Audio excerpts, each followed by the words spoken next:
I am going to take just a minute here to introduce you to the three people that are responsible for creating this toolkit and putting a lot of work and thought into what would be useful.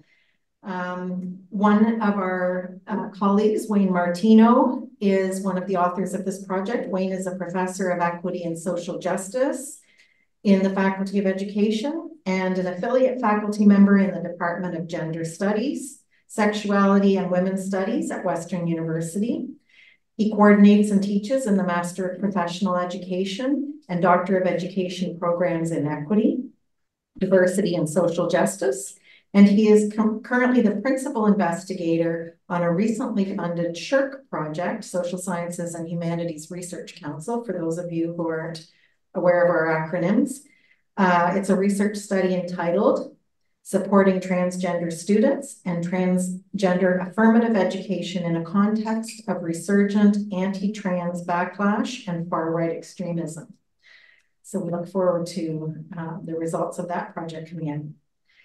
Kenan Omeragic is currently the Strategic Business Analyst for the Ottawa-Carleton District School Board after serving as the Policy Analyst for the board. Prior to this, he was a doctoral student here at Western, hello Kenan, where his research focused on trans affirmative policies and how all gender bathrooms were written into these policies. He examined how all gender bathrooms were used by students in schools and how these spaces were viewed by students, teachers, and administrators. And last but not least is our own Jenny Casson. Jenny is a PhD candidate at the Faculty of Education here at Western, and their research focuses on the provision of and access to mental health supports for trans and gender diverse students in Ontario secondary schools. In addition, they are the instructor for the 2S LGBTQIA+ studies in education at Western's teacher education program. They are a secondary school teacher focusing on alternative education and an educational consultant. And they have neglected to also mention that they are responsible for coordinating our Master Teacher Mentor program and have been instrumental in supporting the teacher candidates here at this faculty in many, many different ways. So thank you very much to the three who are going to lead you through this launch of this really exciting and important toolkit. Jenny.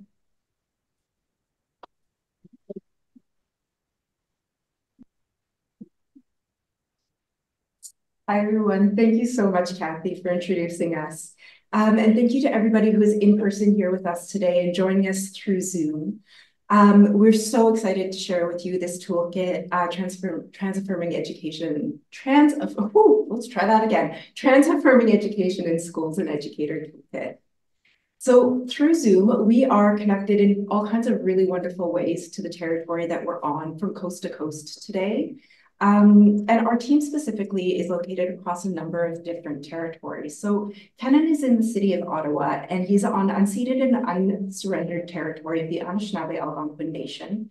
Wayne is located in the city of Toronto on the traditional territories of the Mississauga, the Anishinaabe, Chippewa, Haudenosaunee, and Wendat peoples. And here in London, we are on the traditional territories of the Anishinaabe, Haudenosaunee, Lenape, and Chinookic peoples. Naming the impacts of colonialism, historical and ongoing, is particularly important when we're having discussions around sexuality and gender, because the binaries in which these concepts are currently understood are colonial constructs. And locally and globally, Indigenous communities have always recognized and affirmed the existence of the full diversity and range of the human experience of sexuality and gender. And this has been going on since time immemorial. And this action, these understandings were really at the forefront of what we were doing when we were developing this toolkit and making sure that we were embedding these understandings within the resource that we were producing. So for today, what we have is we'd love to share with you a little bit about the story, or the study rather, that was the inspiration for this toolkit, to share with you an overview of the process that we went through in creating the toolkit itself, to provide you with a snapshot of each of the modules that are provided within the toolkit itself, and then spend a little bit of time on questions and answers, if there are any of those. So I will turn it over now. Hello, everyone. I'm just going to talk a little bit about the study that is at the heart of this toolkit, and the research that we did as part of that study, which was really, really significant for us.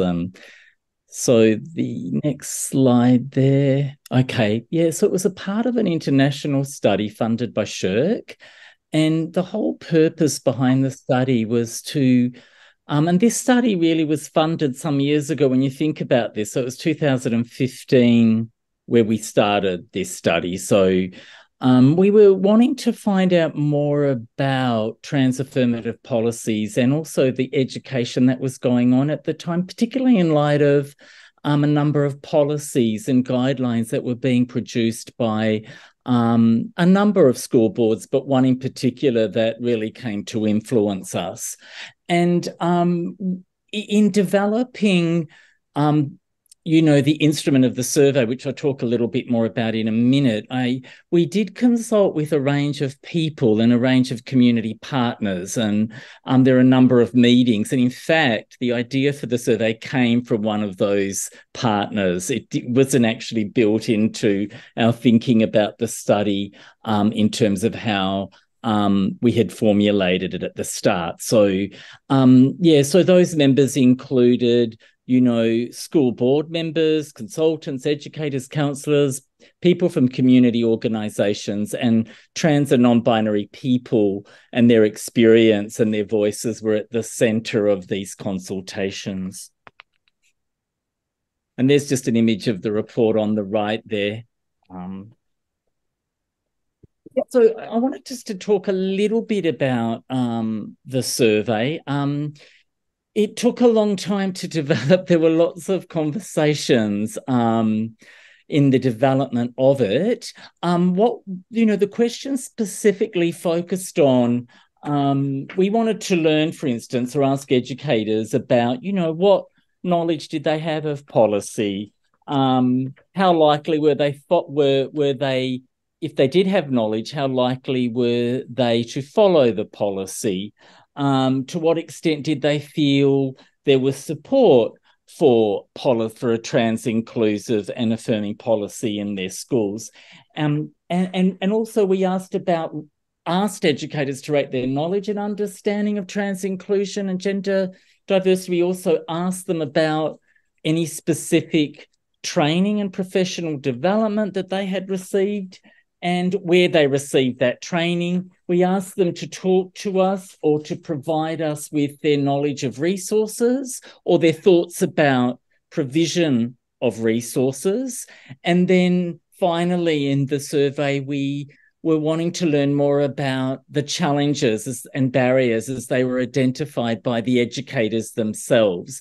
And finally, we did ask for recommendations. So there were quantitative items, but there was also space in the survey for educators to elaborate and to provide, qualitative and written responses. And in fact, those responses, we spent many, many days, many hours that spilled over into over a year, actually, of constantly returning, to those comments, to code them and to capture, I think, the essence of what educators were telling us about their experiences, both with the policy, their experiences with support, their identification of the challenges and the recommendations. But I just want to stress that that was a very protracted process, just because the amount of data that we did get, there was over 1,000 people who completed the survey. The survey was distributed through social media. We had great support, and Jenny played a leading role in this through OSSTF, and the unions were very supportive in sending out this research to educators. And so, we had a lot of data and a lot of voices that we were listening to, and we wanted to do justice to capturing the insights and the perspectives of educators who took time to complete the survey for us. As you will see with the regions there, it was quite expansive across different parts of Ontario, you know, the central, the west, and you can see the breakdown of the participants there. So, you know, central, west, east, north. And so we were happy about the nature of that representation. And I just want to say this, I know Kenan will be moving shortly to talk about the findings, but I just wanted to say that there was consistency across boards and across regions, actually, in terms of the findings that Kenan's going to talk about. So I don't want to encroach upon that right now, but I just wanted to mention that because I think it's really significant. And also in terms of, you know, the position of, you know, the positions that educators held. There was a range of them as well. A significant number of elementary and secondary teachers, which we were happy about, but also occasional, a number of support staff. There was a small number of administrative, librarian, and just a small number of teacher candidates. I also, before we go on to the findings, want to acknowledge Dr. Lynn Dare. She's in the audience. Hi, Lynn. Lynn was instrumental to supporting us throughout COVID when we started to really continue into analysing the data. And Lynn was such an amazing support for us. And in fact, the leadership that she provided and the leadership of Kenan and Jenny, who were RAs on the project, I want to acknowledge we're a team, we worked together, and without them, we wouldn't have been able to produce this report or the toolkit that came from it, which was in fact Jenny's idea, and it's so wonderful to see it come to fruition today. So I'm going to hand it over to you now, Kenan. Thanks, Wayne. Hi, everyone. So next, we're just going to cover the findings that emerged from our study, and it's really the experiences and the insights from the educators in our report that served as a catalyst for the toolkit that really got Jenny, as Wayne said, ruminating on, well, all of this is emerging from our educators. What can we give them as a result of these experiences? And so we're just going to talk a bit about what emerged in the report that you can find online. So what emerged in our report wasn't necessarily surprising in the sense that what was being indicated, because it's been covered by scholars regularly for years, and it's just shown that as time has gone on, things have not necessarily resolved, and these issues are still emergent in the system.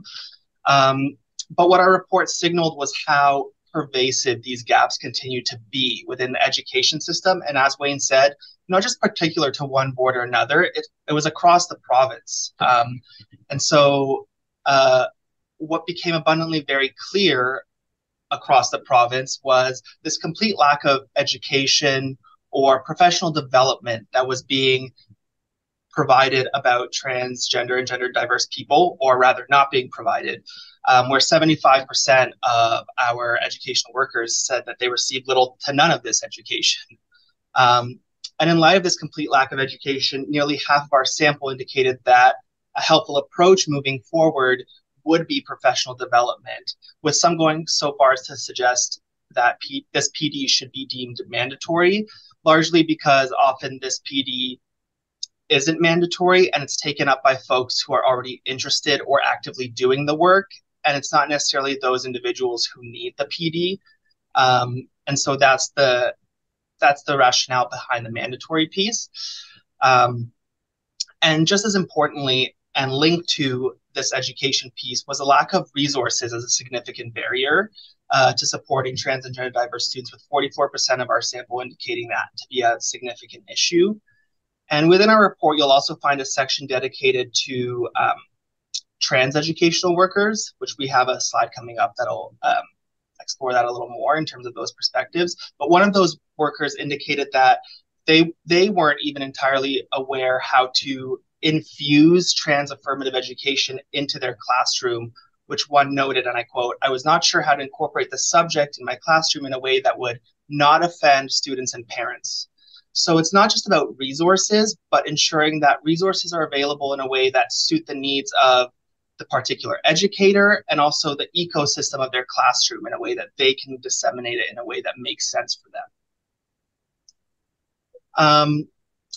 Next, we're just going to touch on some of the some of the systemic issues that were emerging through our findings, in the sense that while policy was indicated as important in our report, they were also noted as not necessarily being enough. You see in the first box here, I don't think that the policies really look at the barriers which trans folks face. The policies are not about uncovering and challenging biases. So this is speaking to larger systemic issues that policies can't necessarily tackle. They're important, but they can't really excavate those systemic issues on their own. And even one trans educational worker even noted that we need to have direct policy, but also resources found at the school board to support positive, inclusive hiring practices for transgender teachers, getting at that representation piece as well to start doing that work.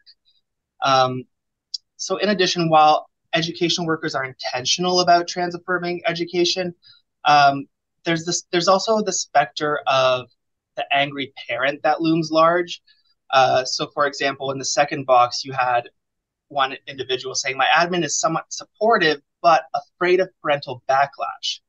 I think a lot of their steps forward, though, are due to my presence as an out queer teacher. So really, it's this one individual's presence as an out educator that's really driving the work, and it's falling on that one individual to do that work.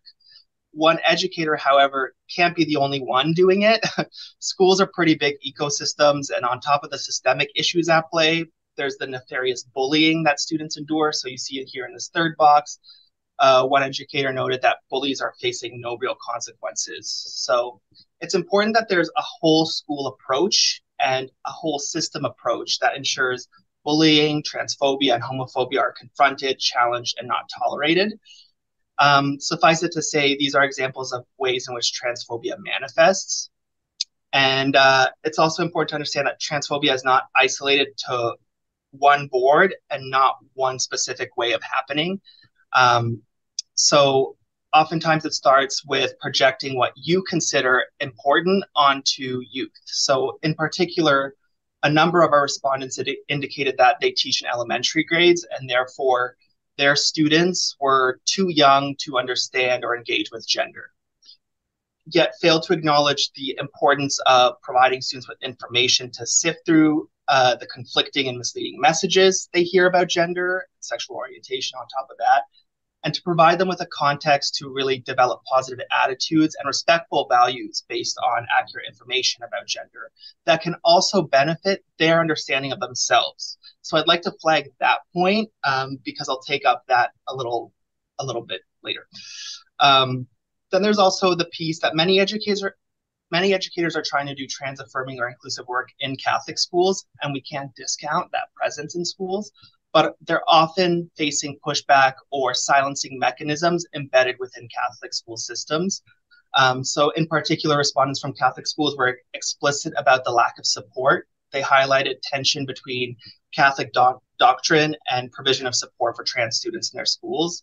So this type of transphobia often emerged through narrow interpretations of the Catholic faith and pastoral care, which resulted in paying lip service to supporting human rights as a broad idea for all students without providing any really specific support for trans students or committing to educating about gender diversity and really turning the other cheek to that fundamental human right. And finally, another form of transphobia that emerges and that we're seeing emerge quite a bit at this juncture in time. So I can only imagine that what we heard in this report about this would skyrocket at this point, is that it's this dichotomy of parental backlash and religious belief in a kind of competing rights discourse that justifies transphobic rhetoric through religious rights. So religious rights are positioned as a transphobic mechanism to excuse explicit or implicit harm as a result of religious belief and religious right. But I want to stress, and it's important to note here, that this is actually settled law in Canada, that learning about gender identity, gender expression, and sexual orientation in school, even if it conflicts with religious beliefs, does not interfere with a person's right to hold those religious beliefs or practices. It actually creates what the Supreme Court of Canada described as cognitive dissonance, which teaches children to be tolerant in a diverse society. And so this is settled in Canadian law. So as I mentioned previously about flagging a comment, that emerges here. So where we had trans educators specifically identify transphobia and a lack of knowledge as major challenges that we need to overcome, especially in how the lack of knowledge impacted their own embodied identities and how they understood themselves. Sometimes not until much later in life, as you see in the first box here, where the individual says, I'm a trans woman who may very well have realized it sooner than 38 years old if there had been supports in place for me to realize that identity. That would have changed my life to a significant degree.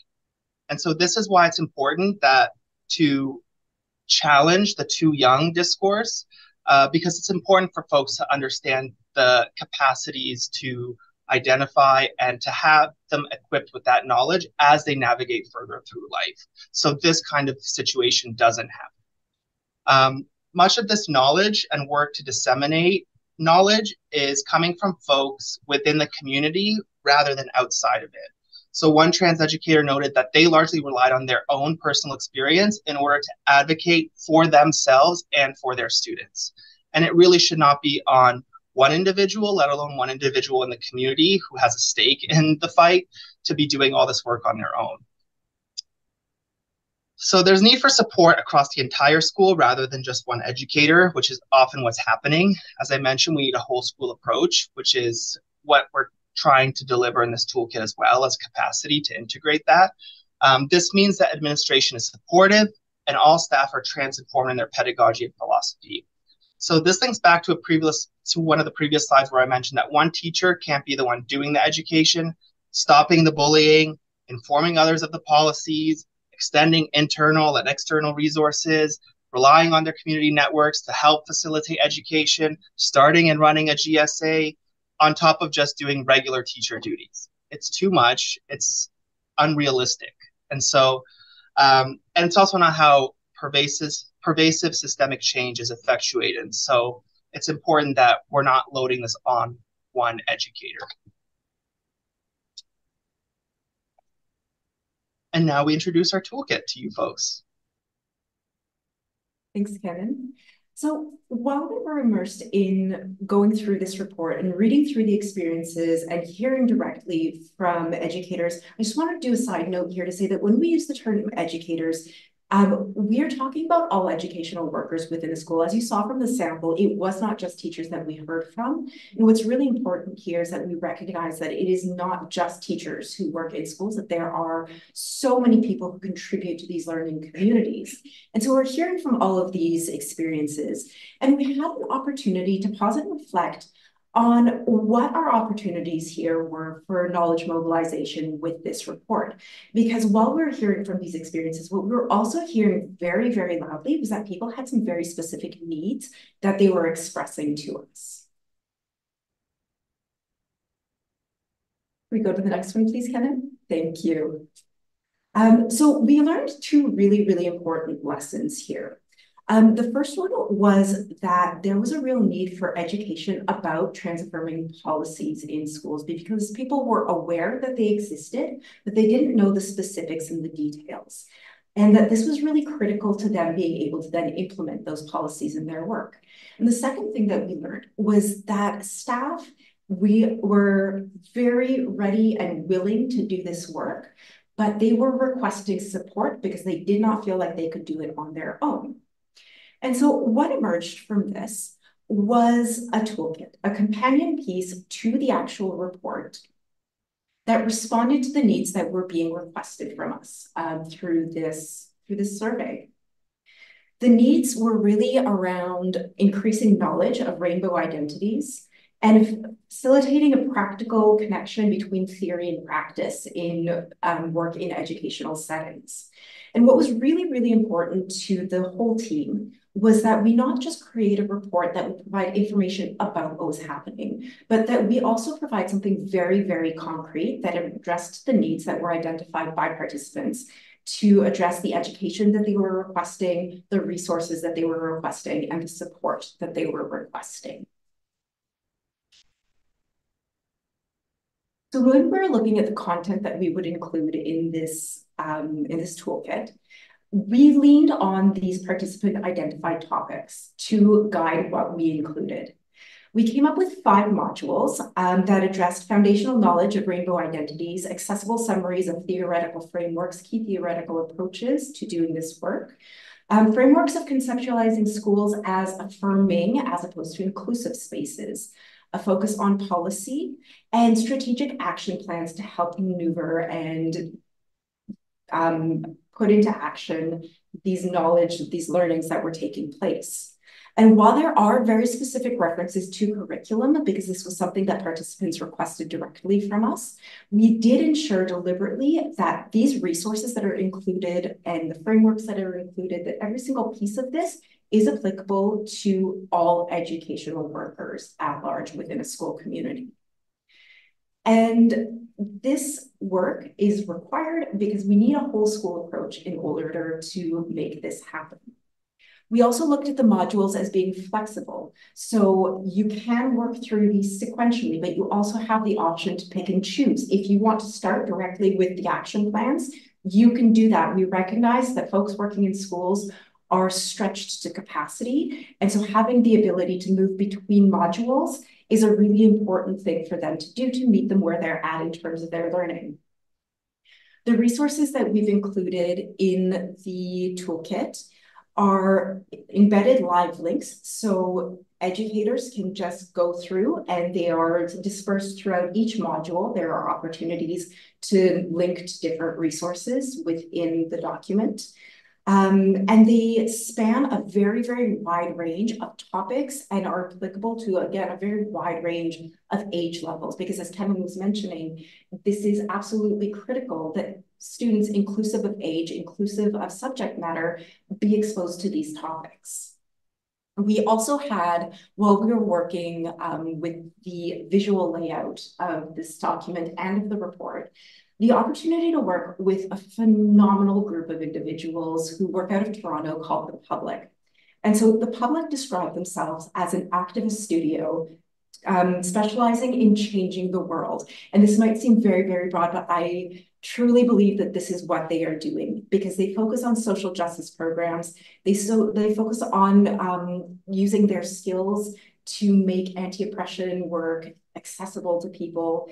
They focus on sustainability. They focus on social growth. And they use their skills as designers to leverage really important messaging in a way that is approachable, accessible, and working with them was a game changer. What we were able to do with them was create intentional moments of reflexivity throughout this entire toolkit. Things like small check-ins, so that learning doesn't have to be reading entire academic articles about things, but can be bite-sized. It can be fun. It can be something that is enjoyable for people working through this. They worked with us to make sure that there was space that invited the reader to be interactive with this toolkit.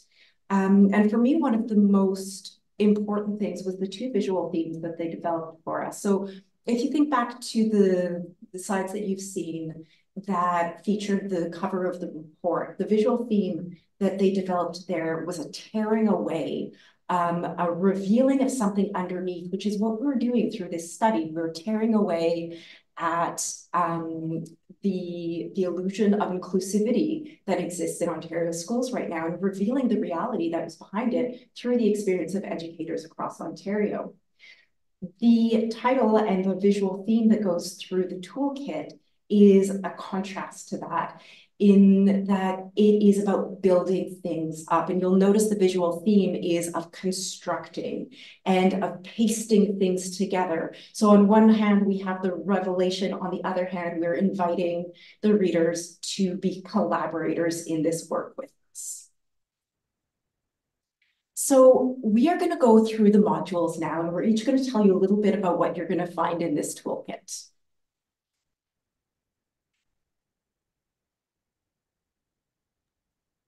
I'll just talk a little bit about the first module, but just want to reiterate Jenny's point about the public. I'm in such a privilege to work with them and how we were able to extend the translation of the research in this way. And even when you look at it visually, it was very impactful. And just want to remind you, as Jenny's reiterated, of the 3 prongs. It was knowledge, resource, support. They were the things uppermost in our mind. And actually, as we were developing the modules, which took place over a protracted period of time, actually, the toolkit was only finalized with the public last week, right, Jenny and Kenan? It was last week? Yeah, so we're hitting, we were at this for a long time because I know you can never get it totally right, but we needed to be at that place where we felt we were doing justice to what we learned from educators about knowledge. They called for knowledge, they called for resources, and they called for support. And this was our attempt to try and offer something back to educators to support them in this human rights endeavour. And particularly at this point in time where it's a time of assault, it's a time of far-right extremism, weaponization of transphobia, and we cannot be silent. We cannot, push things under the carpet. We have to be very, very, and we're hoping that the toolkit will be a scaffolding mechanism and a support for educators in schools to do the work that is important, especially at this time. So with this module, it ties into that notion of knowledge and key terms. Educators told us that they did have some understanding of some key terms, but they didn't always feel confident, actually, to take an understanding of those terms further, right? So in this module, we're introducing some key terms that are central to building an understanding of gender expansiveness beyond gender binary ways of thinking.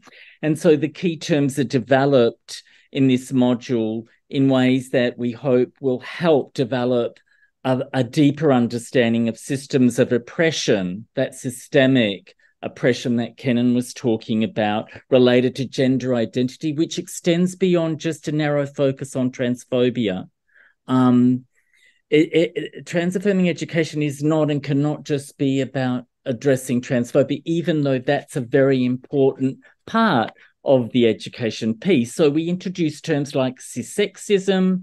You'll see them in this module explained, cisgenderism, cisnormativity, but not only are they explained, there'll be links to accessible resources such as the cisgender privilege checklist, for example, at one point in the module. Other resources we found which we thought would be really useful for educators. One was produced by the Canadian Federation of Students, and it's entitled Challenging Cisnormativity, Working Toward Gender Inclusive Spaces. And it provides, I think, a really excellent starting point for identifying and understanding what cisnormativity is. So there's this emphasis on extending, building understanding beyond just a focus on addressing transphobia, but what are the sources of the transphobia, right? And it's these broader systems of cisnormativity,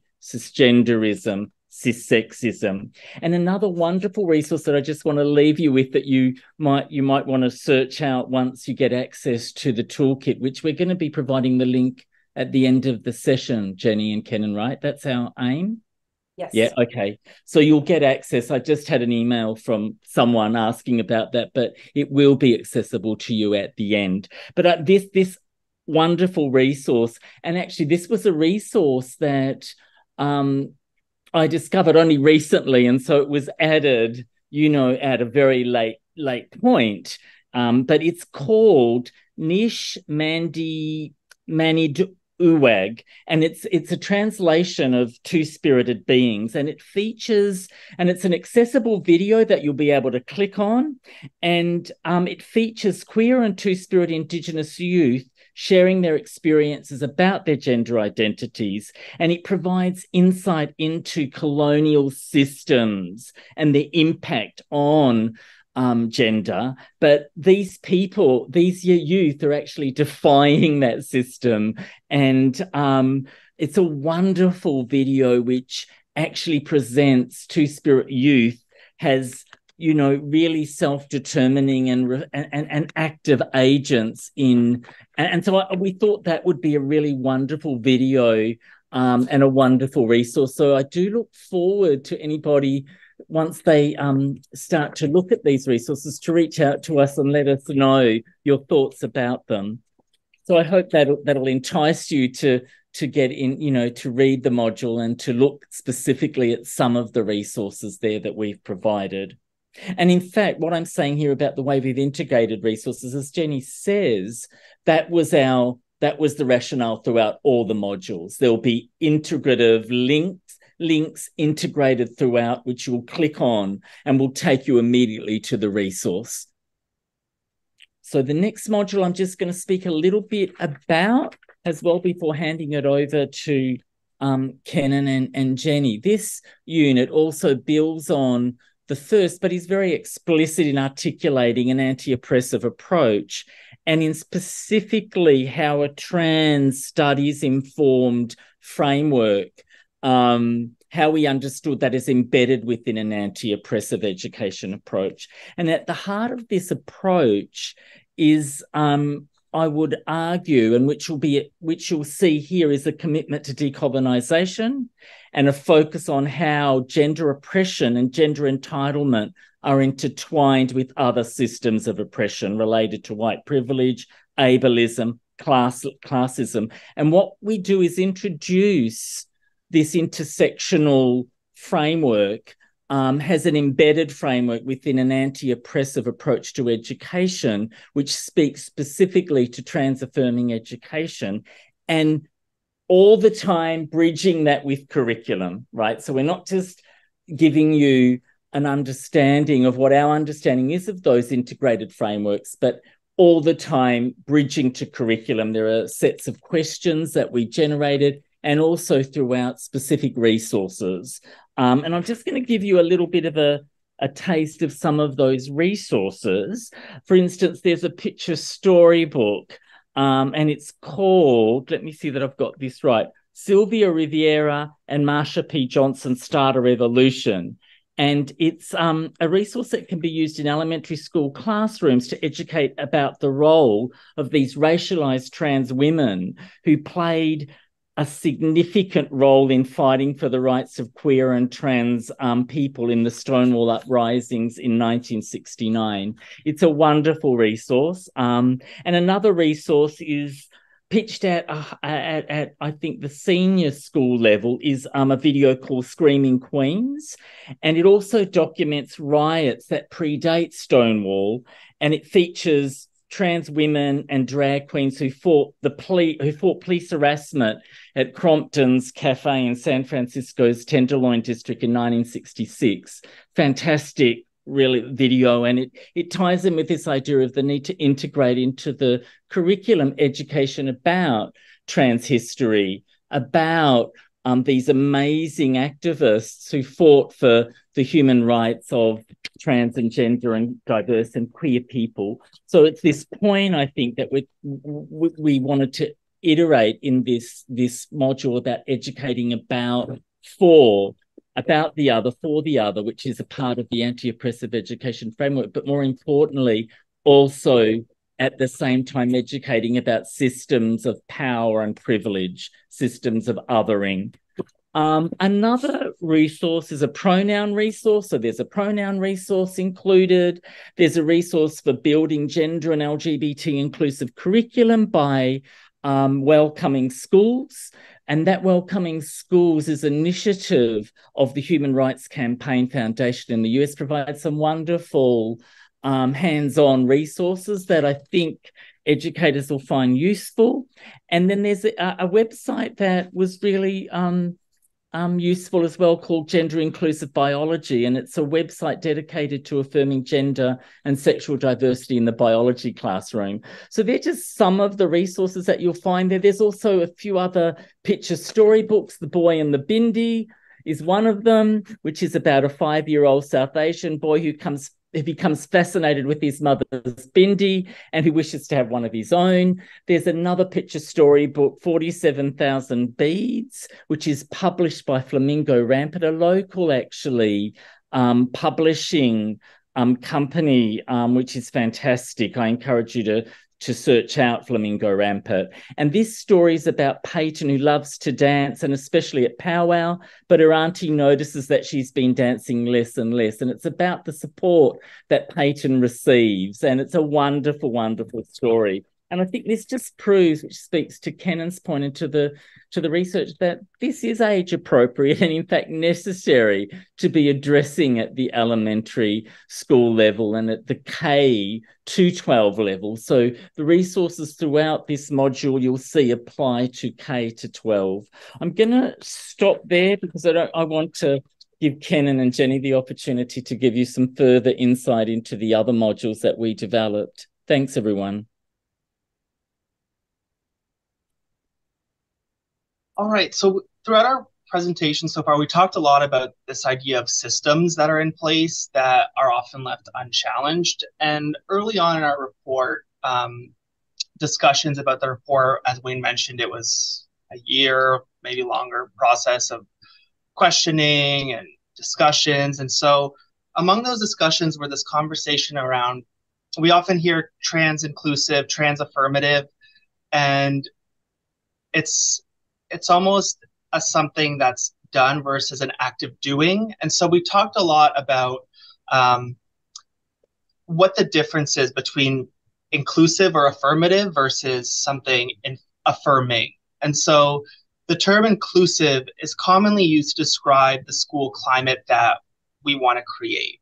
But a commitment to inclusion often translates into celebrating and representing diversity without necessarily addressing the roots of systemic oppression and specifically trans marginalization. So you think about things like Pink Shirt Day or any kind of like one-off day that celebrates a particular community without necessarily going further to do that work and address the system. So what we push for in this report and in this particular module is creating an affirming school climate, which tackles these root causes of systemic oppression. So it's about creating environments where certain identities are not seen as the norm or standard against which all others are compared. So when we talk about cissexism, cisnormativity, that's kind of what that is what we're getting at. So these environments lead to othering, which results in trans students being seen as exceptional, whereas an affirming approach sees all gender identities as equally valid and normal. So within our toolkit, we give some examples of what this looks like in practice. So we have a great chart that resembles this one here, inclusive versus affirming, in terms of pronoun usage or in terms of washroom access, what inclusive washroom access looks like versus affirming washroom access. And also trans affirming approaches in curriculum. There's an inclusive approach and then there's an affirming approach that keeps in mind the systemic piece. So this approach is proactive in its acknowledgement of systems that marginalize trans and gender diverse folks.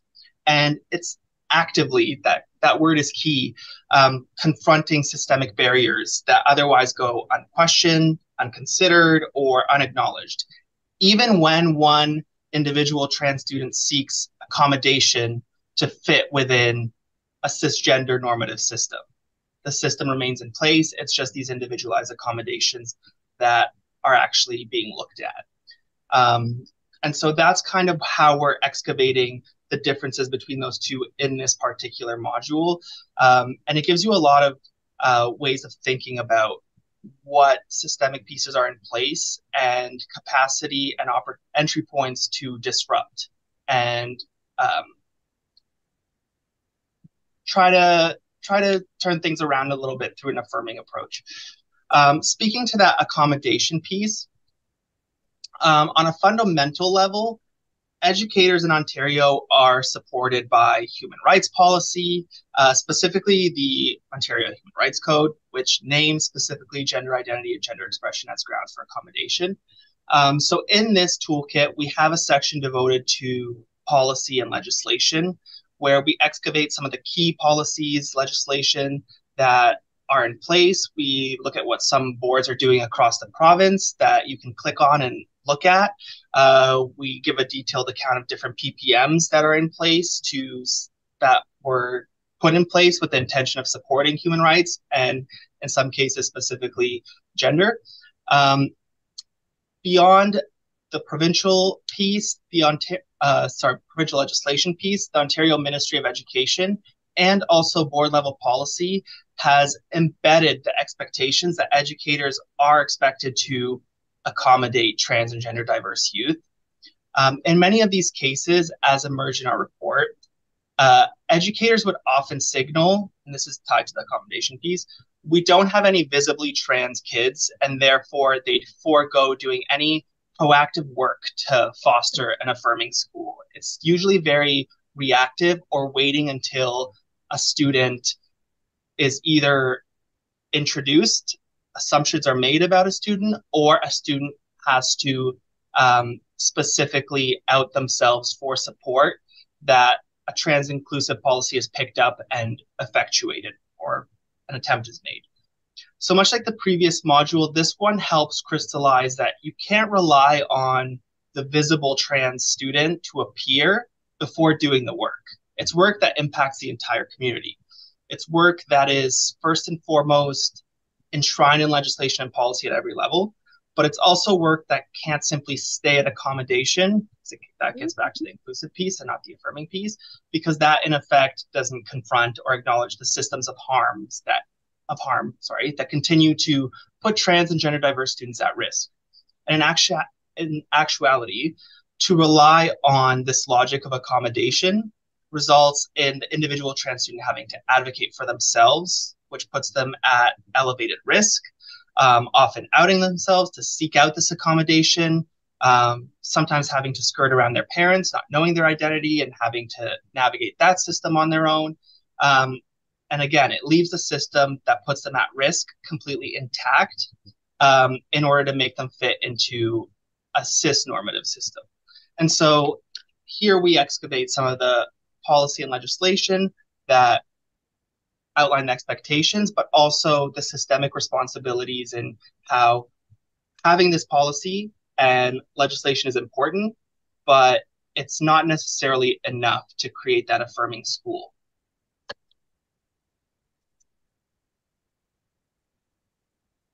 And so finally, what we have as our fifth module is 2 action plans, with the goal being to meet the reader where they're at in their own learning journey.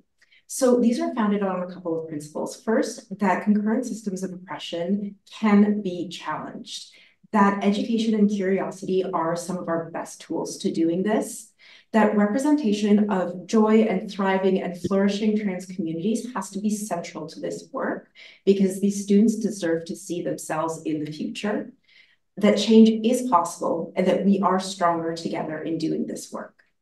Both of these action plans follow similar progression. So we start with an inventory, an audit, a compilation, and a goal setting. So for the individual plan, what we're really looking at is the individual learning trajectory, focusing on personal beliefs, audits of prior learning, where our knowledge is coming from as a practitioner in a school. We're looking at an active compilation of resources to support our own learning and how we can begin integrating that into whatever practice we are doing within the school community. And finally, setting specific goals with timelines for ourselves to put this knowledge into action. For the school-based approach, this brings back the flexibility of the pick the module that you need, because you can start with a school-wide approach if that is what you would like. And when we're talking about school-based action plans, we're looking at the ways that we can work within our community. So maybe that is using this action plan with some colleagues. Maybe it's as a department that you're choosing to engage with it. What this does, or maybe you're feeling really, really ambitious and you decide that you're bringing the whole school community in on this. Maybe as a community, you decide that you each start with your individual action plans first and then move forward concurrently with the school-based plan so that there's some individual learning and reflection happening at the same time. The school-based approach is really looking at getting a better picture of the climate, because again, one of the things that we heard from our participants is, well, I think my school's pretty inclusive.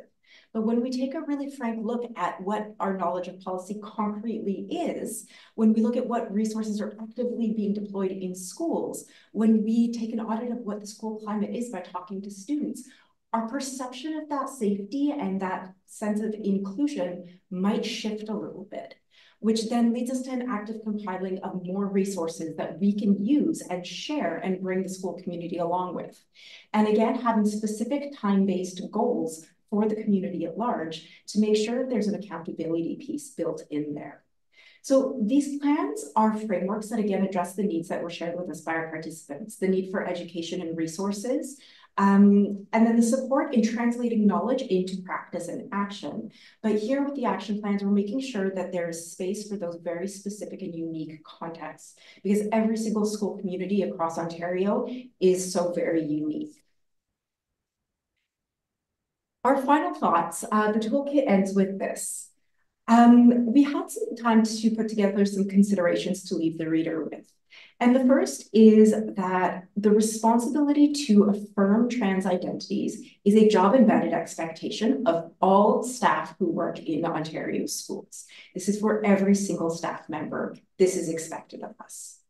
That the inclusion of trans-affirming content is supported by policy at multiple levels. As Kenan was mentioning, it's at the human rights level. It is all over the Ministry of Education website that students have a right to see themselves represented in their schools, and that actually not seeing themselves represented is a direct return to their mental health.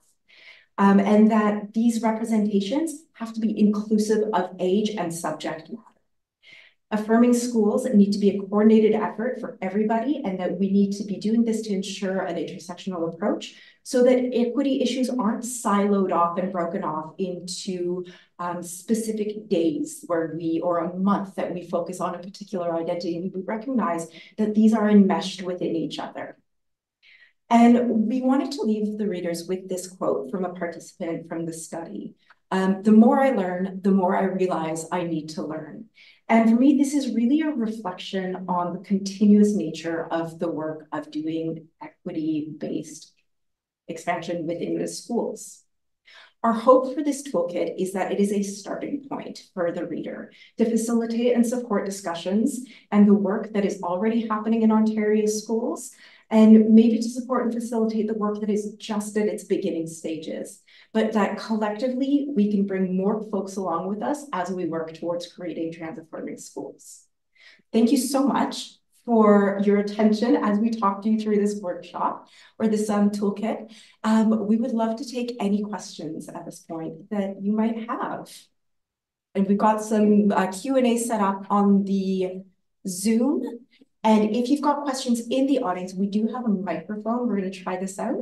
If not, I will repeat your question back into the microphone so that our folks on Zoom can hear.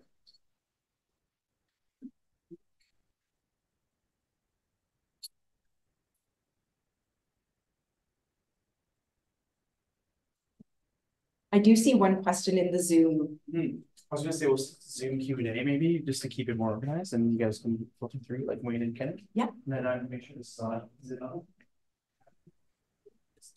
Yep. So we have a question here from the Zoom Q&A.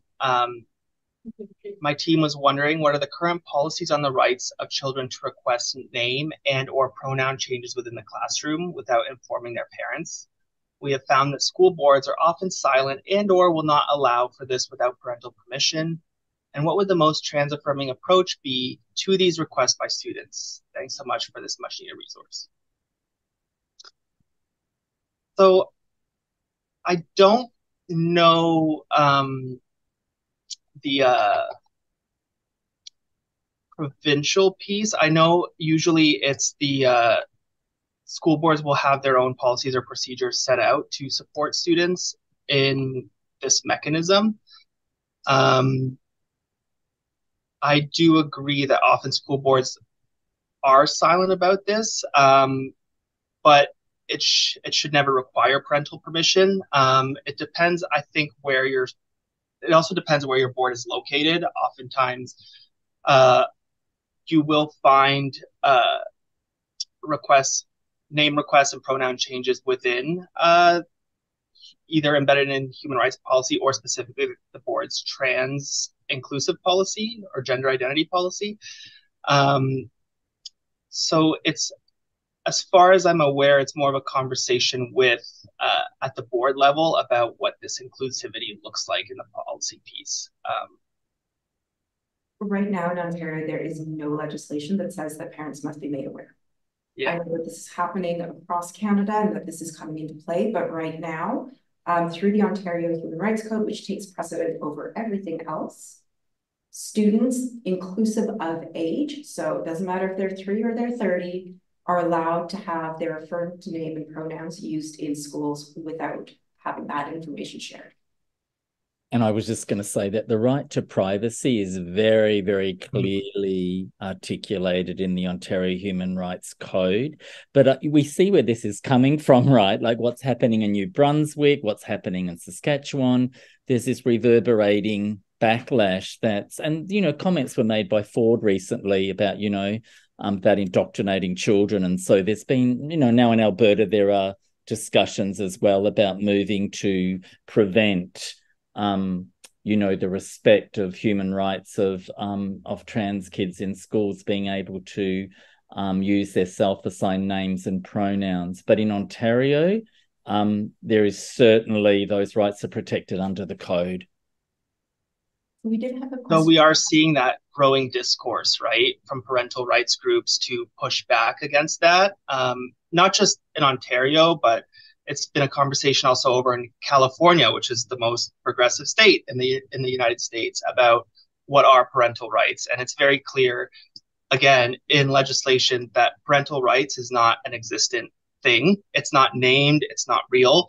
And so it's really about the right of what's safest and healthiest for the student. And that is, as Wayne said, the privacy of discretion. Mic check.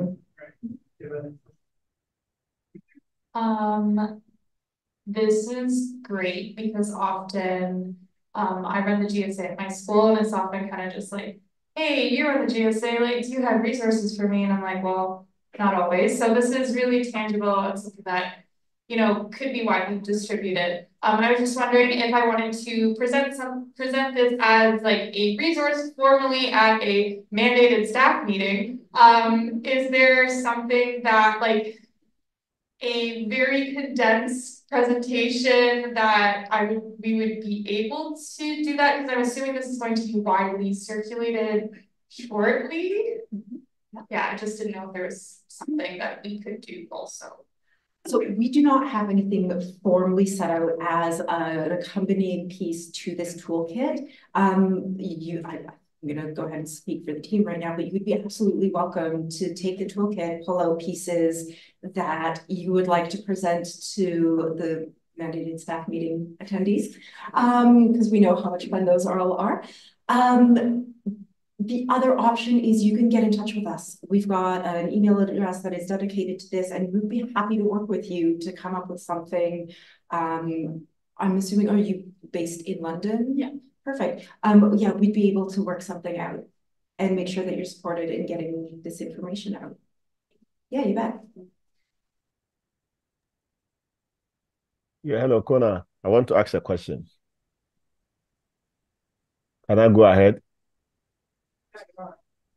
Yep, your mic is live. Yes. So my question is, I looked at the slides and you talked about lack of training and education on trans-affirming schools and transgender.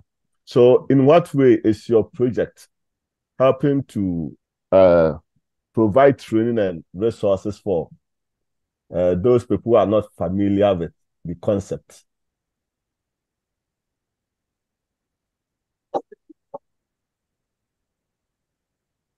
I don't know, Wayne, did you want to do that? I can answer that if you'd like. Please go ahead, Jenny. I can add anything. For sure. So the way that this toolkit is providing information is really through breaking down the different elements of what these words mean, the terminology, providing different points of access. So a number of different resources that are available that explain the terminology in different ways. If we're looking at gender identity specifically, one of the resources is the gender unicorn that is very widely taken up, but we've also included things like the gender galaxy, the gender wheel, that pull from different cultural understandings of what gender identity can be. So what we've tried to do in the toolkit is support the learning, understanding that everybody comes to this with different understandings and different knowledge bases that they are working from. And knowing that that is a very wide audience, providing as many different entry points as possible for the reader to find what it is that they're looking for. Yeah, I just wanted to add, fantastic, Jenny. Thanks for that. I also just wanted to add, you'd notice that we were throwing words around like cissexism, cisgenderism, cis normativity. And so I was conscious that I was doing that and that we're all doing that in a way because they're explained in the toolkit, right? Like the term is used and there's key terminology that is explained, but we're also providing, as Jenny's mentioning there, those representations of the gender wheel and other sort of frameworks that visualize the difference between gender identity, sexual orientation, gender expression, and then explain that visually, but also there is terminology explained. And that's why that first module is sort of a platform and a scaffolded, in some ways, entry point into the other modules, even though it can be, has Jenny and I think we conceived of the modules as being used independently, but, the question you asked is addressed in that first module specifically. Can I just say there's a number of questions just coming up, Ken, and I don't know if you can see them as well, about the accessibility and access to the toolkit. So can we just sort of reiterate for everybody that the access, and they will be getting access, and how they can get access immediately to the digital online copy and of... if you want to flip to the next slide, we can get that immediately. Okay, great. So you can go ahead and scan that QR code. I think Kenan is also sending that link in. Oh, no, we don't have a chat. I lied. But you can scan this QR code. It's going to take you directly to our toolkit website. Just scroll all the way down. There will be a button that says download the report. Click on that and the toolkit is live. And Jenny, there's a question that I think you'd want to take up here about, will this resource ever be made available in a multitude of languages with language-specific resources available? I'm thinking specifically of French. So I'm going to hand it over to you, Jenny. Alors, si on a des francophones, je m'excuse, vous voulez vraiment faire ça en français aussi. But I'm the only francophone on this team, and I did not have the capacity to translate it. It is my hope that we are able to translate this toolkit, translate the report eventually with the support of people who have this very specific skill set and make it available.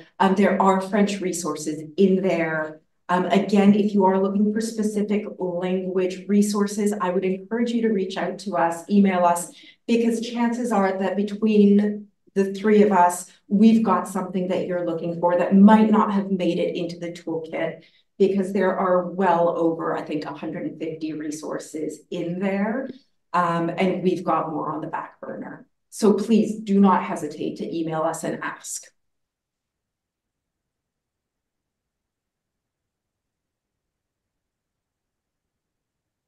How are we feeling, folks? Do we have more questions? I don't see any more questions coming up in the chat. Yeah. Also, for folks who don't know how a QR code works, you just open your camera and point it at the QR code, and it should pop up on a yellow link.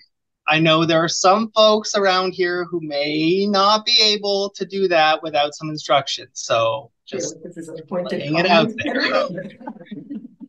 Hi, everybody. It's the other Jenny of the faculty. And if you can't see me, I don't think. I just have, first of all, thank you so much for this. I've enjoyed listening and just kind of taking it all in. And I agree with the tangibility of this, really, really necessary. So that brainchild to make this a toolkit, right? That we can take this otherwise esoteric research and put it into the hands of educators who are going to make the changes. I think that's super important.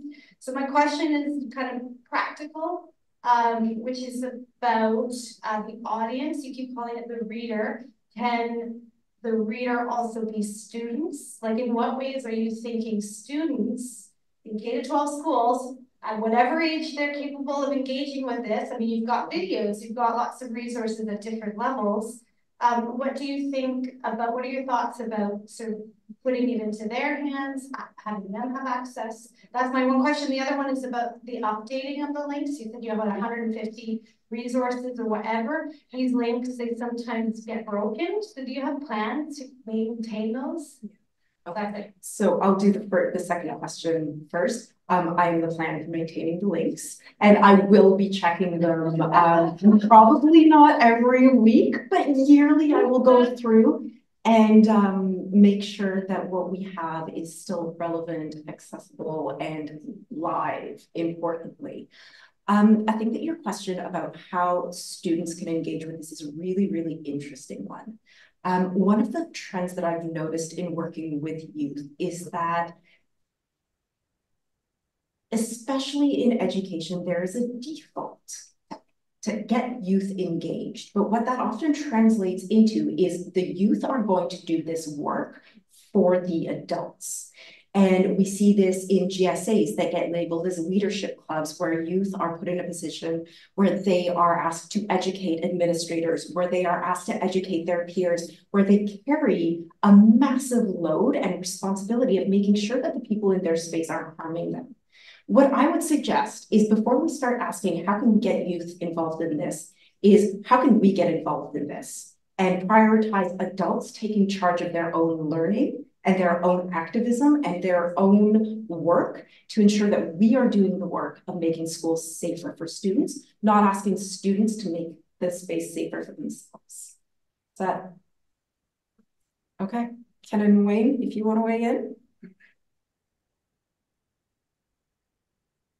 I just wanted to tell just a little story, if that's okay, about a trans student telling me that they were tired of having to educate staff in schools and their GSA because they didn't feel it was their responsibility to be producing lesson plans for teachers, and that's exactly what was happening.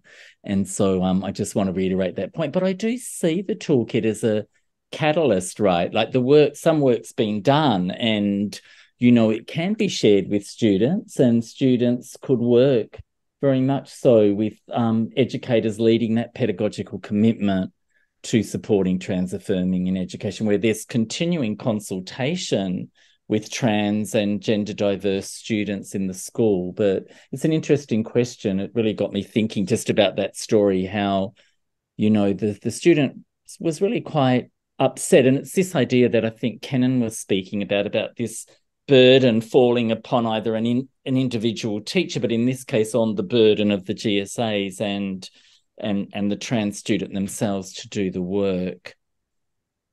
But thanks for that question.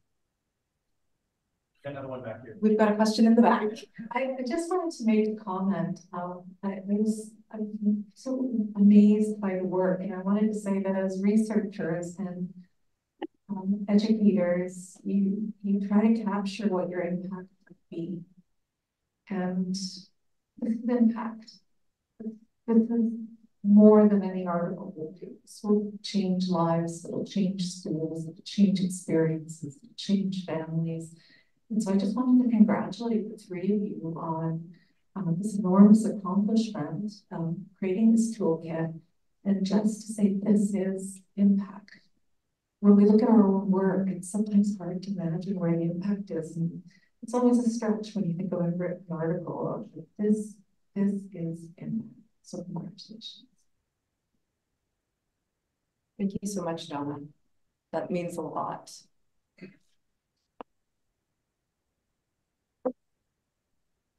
Yeah, I think there's one more question in the Q&A. One more question. We have another question in the Q&A, and this is from Sarah, who asks, what can be done regarding parents opting out of any gender and sexuality training, parentheses, I'm thinking specifically grade 7 health, but if we are doing trans-affirming approach at all grades, I'm wondering about potential pushback from many families. You spoke about quite a bit on the Canadian laws, etc. Is this information also in the toolkit? So I think we're in an interesting juncture right now where we're seeing more of these calls to opt out from parents' rights groups. And in many cases, and I know specifically in some of my own personal experiences where these students don't even necessarily want to be pulled from the lessons. It's the parents who are serving as kind of moral arbiters about this. And with the updated 2019 sex education curriculum for grades 1 to 8, there is a provision that school boards have to give parents, I think, 20 school days of notice about sexual health lessons. And then they have to fill out an opt-out form and blah, blah, blah for their child participating in the class.